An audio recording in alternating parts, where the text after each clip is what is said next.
Sisonke Gender Justice says sexual offences in the Western Cape have not decreased but mostly go unreported. Gender activists are not convinced that sexual offences have decreased by 5% in the province in the past year, as tabled in the released national crime statistics. Meanwhile, police have attributed the decrease to interventions that have started to bear fruit over the years. Anovuyo Ndamase was just 5 years old when she disappeared while playing in front of her home. After an extensive police and community search, her body was found 4 days later, just meters away from her home. Police believe she was raped. Several months later, tragedy struck this community again. 19-year-old Bongi Weninini's body was found stuffed in a drain. It's believed she was also raped before being stabbed to death.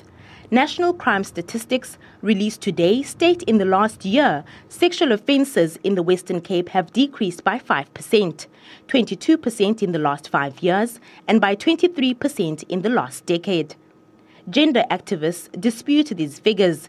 They say in the last couple of years, rape has been characterised by underreporting.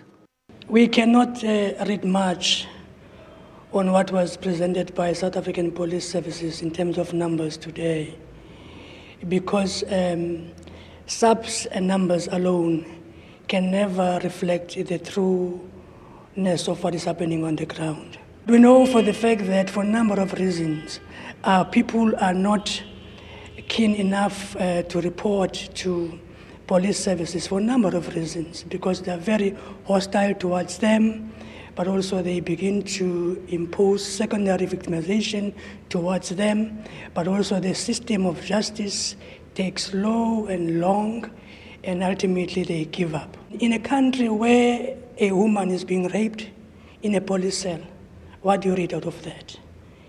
So we'll continue to have skewed numbers of reported and dropped cases by the SABC.